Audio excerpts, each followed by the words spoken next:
All right, here we go. We're being recorded. Anyways, Paul did a dinner with us. We did a salon dinner in Detroit. It was one of our last Brigadoon events in person in October 2019. It was absolutely fantastic. And the next day, we get a tour of the College of Creative Studies and particularly his design studio.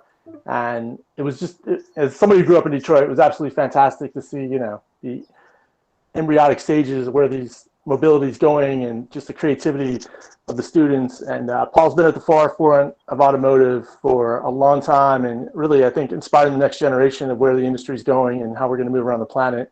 It's super interesting. So it's a real treat to have him here today. He's going to show a little video about his, the work his students are doing. And then we'll have a little bit of a chat and we'll just go for there and we'll wrap up at 45 minutes.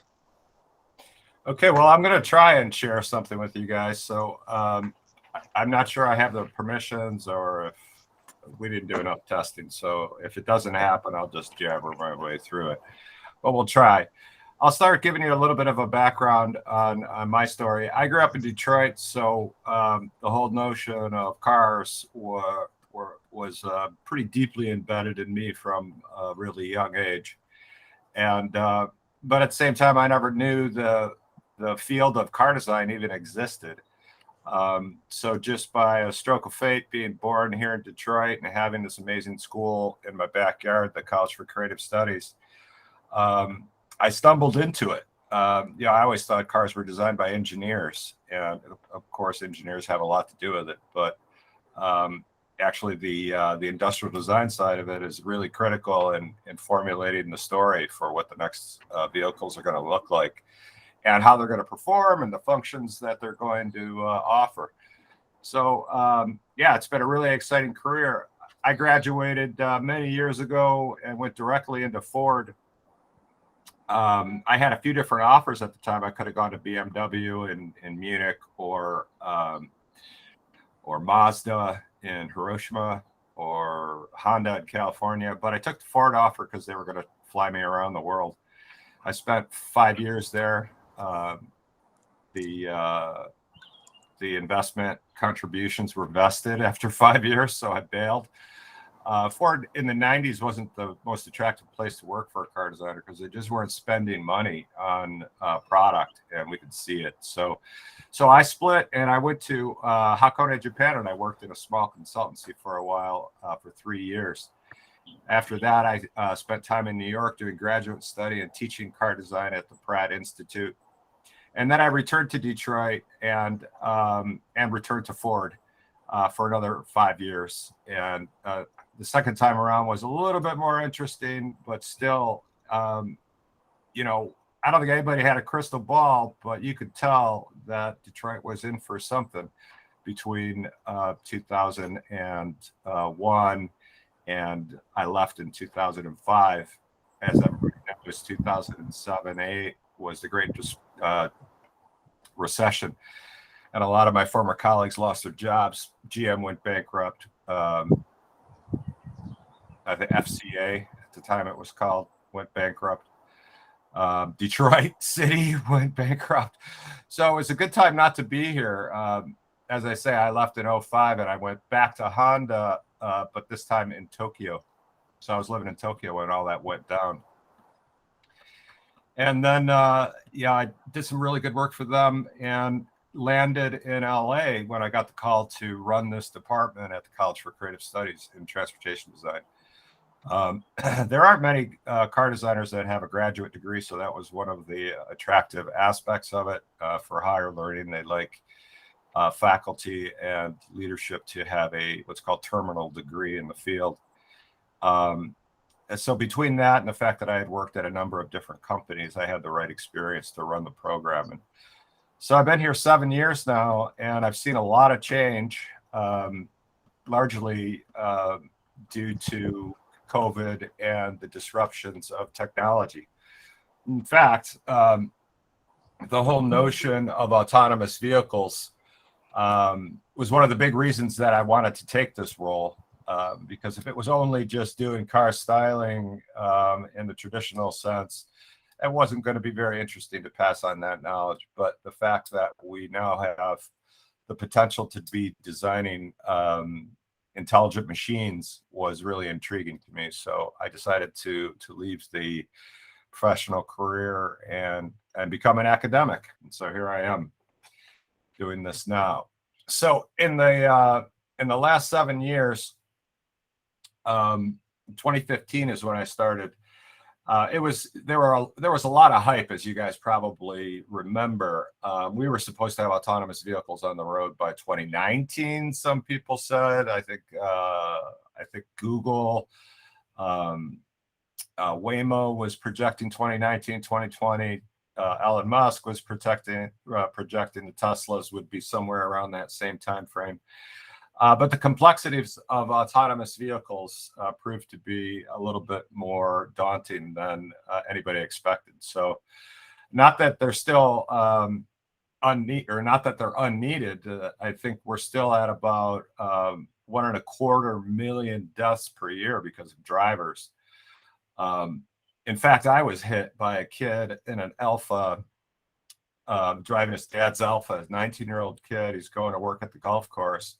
He decides to change lanes because somebody slowed down in front of him and he smacked right into me.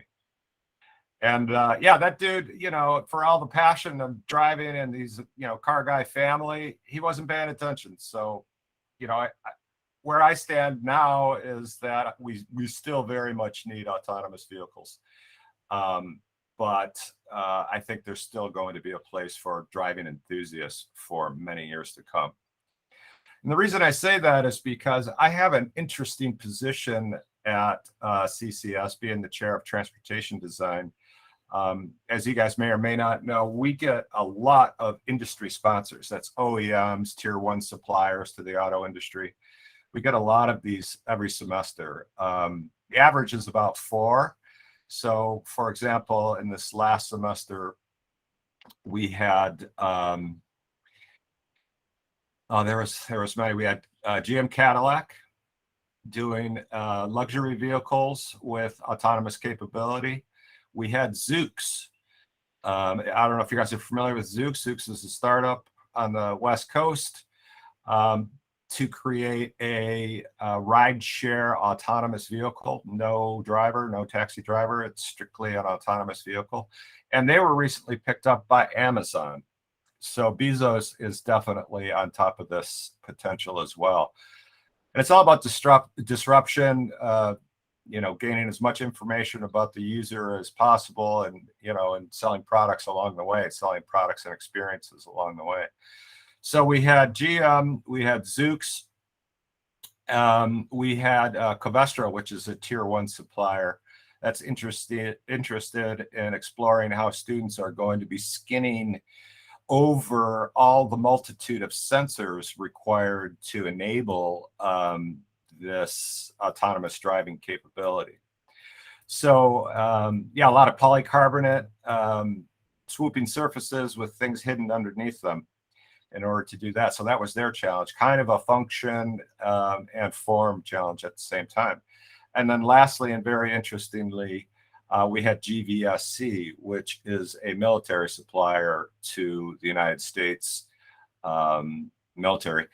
And their brief was to look at how autonomous vehicles in the field of war could support our troops. And they came up with a hypothetical scenario in Central Europe. And on the day of the kickoff, it was like, I think, mid-January, Putin decided to invade the Ukraine. So everything from making the world a better place with a San Francisco-based, fully autonomous taxi bot service to servicing and providing supplies and materials and ammunition refurbishment to our military in the field of war, and everything in between. So the impact of AI, artificial intelligence, is huge already, and it's going to just continue to get huge. So just let me see if I can share something with you. As we were saying right before we started, I don't think you had started recording yet, Mark, but traditionally art and design obviously is going to is going to have to be taught in person because there's a lot of physical aspects to it. In addition to the fact that the final product for transportation design is a physical thing in the real world, and you have to get in and out of it, and so on and so forth. So when COVID hit, you know, most of the school was really shocked, but in this industry, I was already aware that, let's say, Mike Simcoe at GM with studios in China, studios in Europe, studios in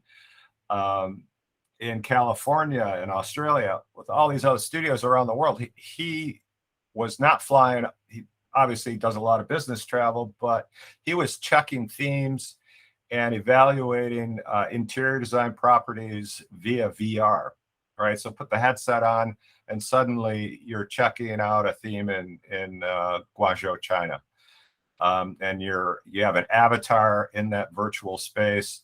Your designers have an avatar in that virtual space.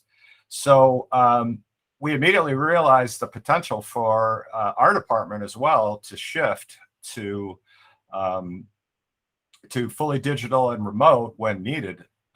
Since then, we've gone back and we have a balance now. So we have all these digital capabilities, but it's nice to be in person, obviously, for obvious reasons. You build better relationships, I think, in person for sure. So in any case, the result of that 2020 semester, the sponsor was Ford Motor Company, and the project was future Mustang, but using Mustang as a brand. We've subsequently learned that that was a primer to what Ford was actually doing. Shortly after that semester, the Mach-E was debuted and is now, I think, one of the top-selling electric vehicles in the United States.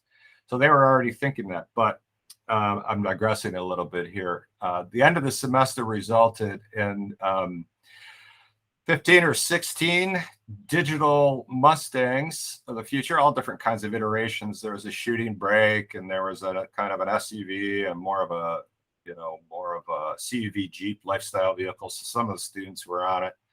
But we presented the whole thing digitally and remotely. We use Zoom versus Google Meet here. And the students actually, since they were building their models digitally, once they had that asset, it just made sense to animate it as well. So animation has become a big part of what the students are doing now as a culmination for their presentation, because animation really has the power to convey experiences and to convey stories with the user at the center. So that's really the where we are today. As I say, we've kind of come back and started working in person again. And one of the biggest issues actually for COVID and going remote was the less privileged students didn't even have their own computers. So much like the industry, which is really interesting, car designers were pulling up to their place of work. Security guards are running computers out into the parking lot, dropping it in their trunk, closing it, and the car designer would drive home. I suppose it was the same for engineers. And so everybody set up their workstations at home and started working from home. And our students who could did the same. But like I said, underprivileged kids without the money and the deep pockets for a high-powered computer were underserved. So we did create a loaner program, and it was complicated, but we did it. We got through it, and it was a great experience. So I'm going to try and share just one video if I can here. I'm going to start with this and see if that works. Nah, it's not letting me share my screen, so unfortunately I can't, which is fine. Basically, you guys have seen all these videos. Car design as a field and the automotive design industry, or the automotive manufacturing industry, have fully embraced all these digital technologies that are being used in Hollywood. So just as a lot of the movies that you're seeing these days, whether it's Top Gun, for example, a lot of those scenes are fully fully digital, and there are no physical components to it. Hey, Paul, before you, I wonder, is it link based? Can you just chat me the link? Maybe I can try to do it on my end, or is it? No, it's not link based. Okay, cool. Sorry. Let me try again. No, it's not. Like I've already gone through my system preferences. I apologize. I don't know. Share the screen is checked.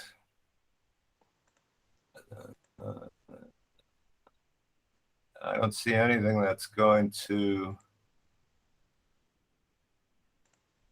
You have participants can share their screen. Well, I made you a co-host, and then Yeah. there should be a tab or an icon on the bottom of the player where it says present now. Yeah, no, I've been clicking that, and the pop-up just tells me no, I can't do it. It might have something to do with the fact that you're recording. Oh, it might, because I bet you're right, because the technology is sensitive to ripping off other people's IP. I think you might be right. Yeah. And as far as Google knows, I don't have permissions to show my students' own work, so I don't know how that works. But in any case, it was a really cool video that I was going to show you. I have to describe it. An autonomous flying drone with a couple occupants in it flies up over the horizon of a mega city of the future. And you see on the side of one of them is a porthole sort of in the glass. The autonomous drone vehicle, it's basically a taxi drone, meets up to it. The glass recedes on the interior of the vehicle and on the interior of the apartment. Slides open, people get out, and they're in a luxury high-rise apartment. And so this is the kind of thing that we're working on now. That particular project was for NIO. But as you guys may be aware, Cadillac is looking at all different kinds of transportation possibilities, as seen at their Consumer Electronics show last year. NIO is looking at all that stuff, as well as all the premium manufacturers. Toyota, Lexus is looking at it as well. All that being said, we're getting a lot of enthusiast projects as well. Like you guys may also know that Le Mans started the hypercar series this year. So we had a Toyota project this semester, and they wanted us to do hypercars for Le Mans, which was pretty cool. The students really enjoy that kind of thing. So it's a real mixed bag. As far as I can tell, everybody is going to be embracing autonomous one way or the other, even in the sense of, hypercars being performance vehicles, ostensibly, to have a good time driving and some exciting experiences. But what if the performance vehicle could time you, give you pointers, and even take over if you got yourself in, a sticky situation on the track where you're risking your, whatever, $500,000 hypercar investment or more. I think the Bugatti Chiron is like 1.3 million or something like that. So the disruptive technologies are really, really coming, and the military is looking at it. Private industry is looking at it, and shared service providers are looking at it. And like I said, I got hit last week. So as far as commuting goes, I could pass. I could easily, walk to the corner or have an autonomous vehicle pick me up, and I'd be a happy camper. But I still want to be able to drive my own vehicle when I want to drive it. And it may end up being something like M1 Concourse, where you go to a track to really drive. And if you're not, really performance driving and working on that sort of sport of driving, then you're in some kind of autonomously linked transportation service. So there's a lot of interesting things happening. A lot of it's tied up in politics, which is probably a good thing. China is pretty far ahead of us, from what I understand, both in terms of electrification as well as the deployment of autonomous vehicles, because, you know, they just make the rules and everybody follows them. There's no vote. But I think that, you know, the United States, especially on the West Coast, and even here in Detroit, we're doing a lot of testing here in Detroit now. Michigan, in fact, is going to have the first freeway where you can charge your vehicle as you drive. And kind of ironically, 15 minutes after the kid hit me with his dad's Alpha, I saw a robot on the road on Maple, if you're familiar with Detroit, driving through downtown Birmingham.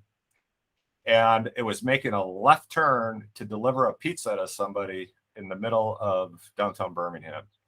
And it was probably about 4 feet by about 4 feet in size, 4 wheels, sensors, had some really cool graphics on it. I took a picture of it, but I can't show you. So yeah. And on top of that, we have in Detroit, from the old Detroit train station connecting to Ann Arbor, there's a company called, it's a startup called Cavenue. Cavenue is proposing a fully autonomous lane. So it would be like the shared passenger lane on the 405, if you will, in California, but it would be exclusive to autonomous vehicles. The big trick is how you get in and out of that lane. So I'm curious to hear how they're going to sort out those logistics. But when you have a designated lane for autonomous vehicles, you can control things much more easily with vehicle to infrastructure communications and vehicle to vehicle communications. Problems arise when the autonomous vehicles have to operate on the road with actual human drivers. Because I think everybody knows 90% of all the accidents are human error on the road. So, yes, Greg, you have a question. So I've been jabbering a little bit about all the background that's going on, and if you guys have any questions, we can start a conversation. Yeah, let's do it. Paul, Greg, go ahead. Paul, I love this. I grew up in Birmingham. I know right where your accident was, or that robot was. Yeah. So 2 years ago, a Japanese executive of a property and casualty company told me they set 2030 as the date that central Tokyo would have fully autonomous vehicles. I don't know if they're still on that, but is there any city center yet that has fully autonomous vehicles? They're just testing. They're testing in Grand Rapids, Michigan. They're testing in Phoenix, and they're testing in San Francisco, and I think maybe an area in LA. So the government is not issuing the regulations to allow for fully autonomous operation with services and customers. What they're allowing for is certain companies that can prove their technologies are advanced enough to test. So the test vehicles are, they do have passengers, but they're very, very highly regulated and closely monitored. And there's basically, it's the machine learning is still learning, and they're trying to work out the bugs. As of right now, I don't think there are any cities that are operating a fully commercialized shared ride service autonomously. But I think it's coming. I would say 2030 is very realistic. It makes sense. Maybe that was Toyota. If you saw what Toyota debuted at the Consumer Electronics Show a couple of years ago, they proposed a completely connected city, if you will. If you've ever been to Osaka, Osaka is basically Toyota City. Everybody in Osaka works for Toyota one way or the other. And many of the buildings are actually owned by Toyota as sort of dormitories. So Toyota workers, they live in Toyota buildings, they go to work in Toyota cars, and everything is sort of owned by Toyota. So what they proposed was, and they worked with architects and designers on this. They have their own designers, but architects were brought in. A new sort of annex of Toyota, where all the buildings would be hyper-connected. All the services would be provided by autonomous vehicles, small little robots like the pizza vehicle, all the way up to mini, middle, and large transportation, taxi bots, I guess is the word I like to use. Kind of gets the point down. So that's what they were proposing, including flying drones. Yeah, Blair. Yeah, just building on that, the idea of connectedness. I remember. So I bought a Tesla in 2016. It's going on 6 years now, and I remember the moment like somebody told me about this thing, and I couldn't believe it, and like everything about it. But the autonomous part, when I experienced it, I just assumed, and I know it was like nascent days, but I just assumed that part of the design of the autonomy would be cars would be speaking to each other. So when I learned that there was a radar and LiDAR and cameras that were doing the, deciding when to brake, I assumed that the car, and maybe this is more of an engineering question, if it is, just bad. It kind of is. It's a bit over my head in terms of the real tech that goes into it. But I know that 5G is going to enable more real-time mesh computing is what you're talking about. If you imagine every autonomous vehicle talking to every other autonomous vehicle, not only will they be able to avoid accident or like traffic, but they could also communicate in real time if there's a problem with one vehicle, so that everybody can start slowing down together to avoid the accident. Yeah, if the car in front of me brakes, it would let my car know before it would even be, well, probably the sensors would pick it up as quick. So I have another question more about the design part. I'm curious what your students, when they come into the program, what are they most interested in? You mentioned autonomy. Mm-hmm. But I suspect that like electrical engineering students, a lot of them want to get into automotive and electrical motility, I guess you call it. Design students coming into kind of what's historically been an automotive design school. I would imagine that for years, their kind of interests were all relatively the same. But I also imagine that today, they're driven by different things, and I think that's probably a sign of things to come, what these young designers are interested in. What are the problems they're interested in solving other than autonomy? Well, that was another animation that I wanted to share with you guys. So one thing's for sure is and this is a kind of a criteria. It's not a litmus test. It's just this is how it happens.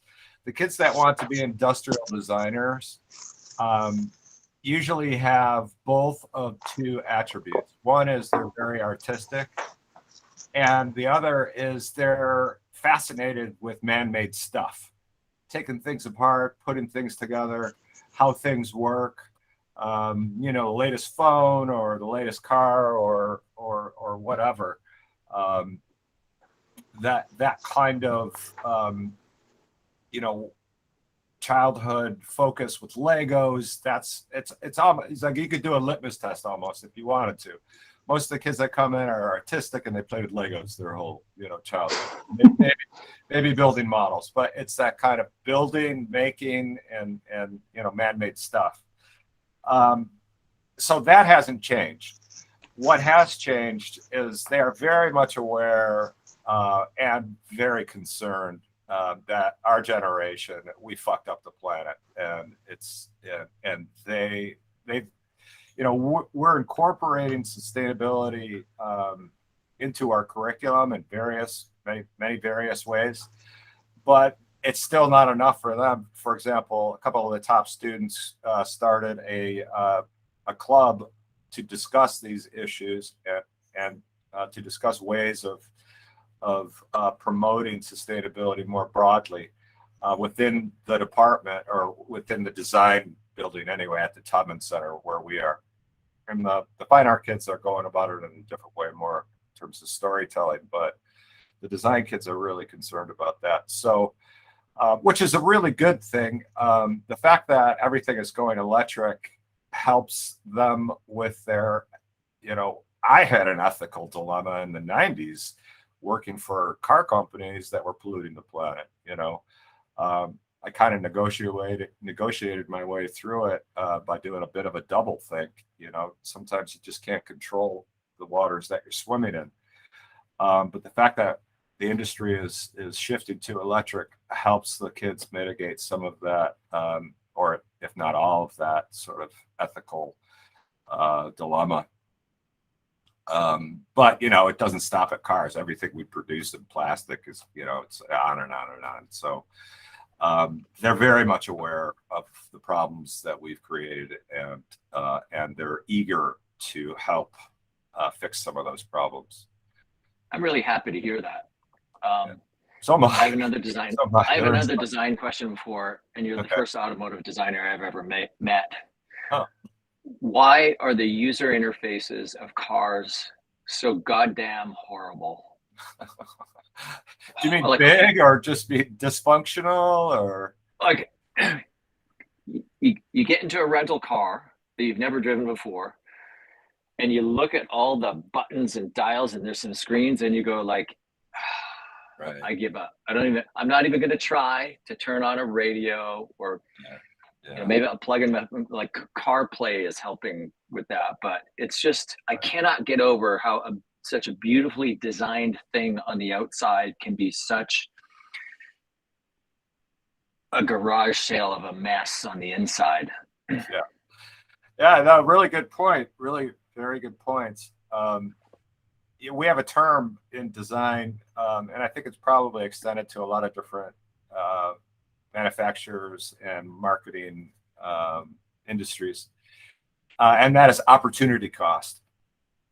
When you think about the time it takes to learn how a new phone works, or let's say a better example is, who buys a camera anymore, right? You go to buy a camera and they have to figure out how to use it and all these little aperture things. Now you buy an iPhone, it's got zero opportunity costs, and it can take a high-res picture in the dark with no flash. It's extraordinary. So all I can say is that manufacturers are well aware. There are minions of ergonomics and human factors engineers, as well as industrial designers interviewing people. But what they're trying to do is they're trying to balance demand for new features, functions, and experiences with the ease of usability, or the minimizing or lowering the opportunity cost as much as possible. I think probably every terrible UI experience you've had, user interface experience, probably has a great story behind it. And it's usually probably a lot of finger pointing amongst the silos, the design silo and the marketing silo and the engineering silo. It just strikes me as something that needs to be blown up and instead of trying to improve upon what's there, somebody needs to reinvent it. Yeah. Well, as I was going to say, one of the big things that the traditional automakers have realized is that they need to have their own software engineers. Like yesterday is too late. If they don't already have it, then they're just spending big bucks for somebody else to use it. And the other thing is,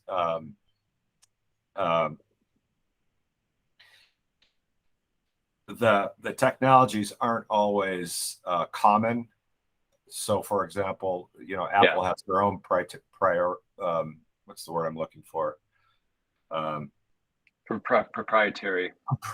Thank you. Proprietary OS. So does Android, so on and so forth. So every car has to speak with every one of those different proprietary systems, or if you're on Android and your phone doesn't work in your car, you'll be pissed, and you'll only sell cars to Mac users.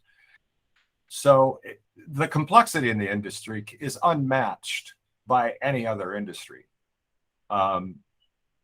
Cars. But in the Apple Worldwide Developer Conference, I think it was last week, where they announced that basically CarPlay is going to take over like the speedo function, all kinds of other functions. So it looks like, and they say they've announced deals with all the major, I don't know about all, but most of the major manufacturers. So it looks like a lot of the manufacturers are saying, okay, Apple, you're better at design and certainly interface design than we are. And it sounds like most of them are willing to hand it over to Apple. Yeah, I heard that news, and it's an extension of the problem you're talking about. So yeah, well, we know Apple will solve the problem. But what it amounts to is Detroit becoming more just about manufacturing the hardware and somebody else manufacturing or creating the software. And how the money and how the profit and how all that information that is gathered gets split up once it's monetized is, I don't know. You'd have to be pretty high up at one of those OEMs to know how they're going to sort that out.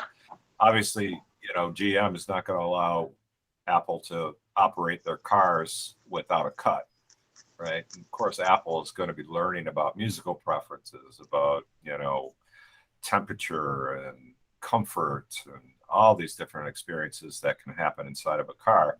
And GM's going to want a cut of that information as well, so that they can continue to improve their products, perpetuate their sales. But that's a really good point. So if they're not doing it themselves, they're handing it over to a third party with more expertise in that. Blair's passion for Apple only makes me want to be more committed to Google going forward. Hey, Brian, go ahead. Paul, I'm enjoying this very much, and I'm looking for a couple of things. The first one is an opinion.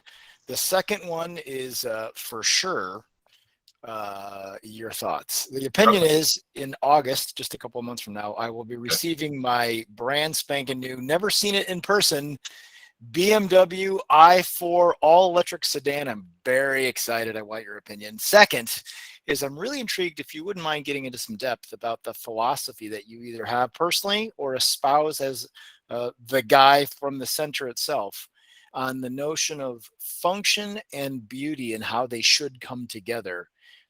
Big Japan Menge kind of function beauty guy here. I don't want to get into those details, but I'm hoping to steal a soundbite or two from you. First, the opinion about the BMW, and my opinion is not that different from a lot of the other car designers that I talk to. The front ends are being seen as a bit ostentatious and a lot bigger and sort of graphically imposing than they need to be. But there's always that debate, like, for example, I worked on the Ford Ranger project when it was one of the last things I did when I was at Ford right before I quit in 2005. It took like 10 years for the Ranger to be actually introduced again or relaunched.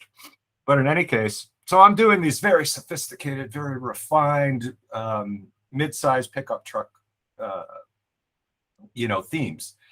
And some of the guys in Brazil, some of the guys in Australia, some of the guys in California, they're doing their own proposals and they're doing their own research. And so we were all asked to do our theme in red in the exact same perspective view. And we printed these things 24 by 36 and we took them to clinic. And they looked at mine that looked more refined, sort of like a futuristic car that happened to have a bed on it. And they were like, that's not a pickup truck. That doesn't look like a pickup truck to me, But the ones that had all the gnarly chrome and the super aggressive, intakes, I would say GMC is probably the most sort of gnarly front end right now on a pickup truck. They loved it. That's a pickup. That's a pickup. So, there's no accounting for taste.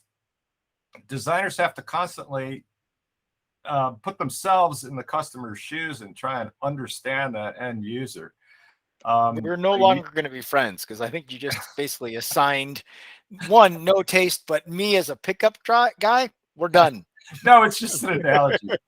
Yeah, well, you know, I mean, do you really need that huge grill, especially if the thing's going to be all electric? So but really, it's the evolution of the two kidney shapes. I mean, I don't think it really works that big. The i4 is better than some of the SUVs or you know, off-road or, you know, all-terrain vehicles that they're doing.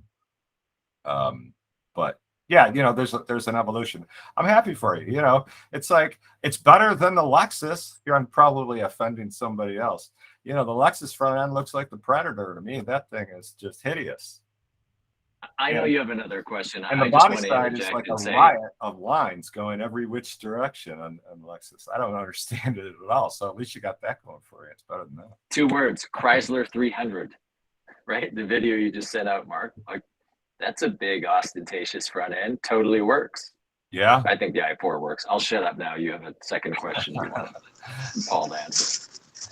Yeah, the 300 really kicked our ass. When I was at Ford, I was working on the Ford 500, and the marketing guys were like, yeah, we're going to replace the Crown Vic, so it has to be really tall for the old people to get in and out of it. You know, and those are the kinds of decisions that were being made. So the Ford 500 comes out as a replacement for the Crown Vic, and then the Chrysler 300 comes out, and it's just this badass all-American sedan. And which one, you know, was laughing all the way to the bank? It was the 300. What was your other? Yeah, Brian, do you want to? Was the second part? Yeah, I was trying to get your philosophy on the notion of form and beauty and how they intersect.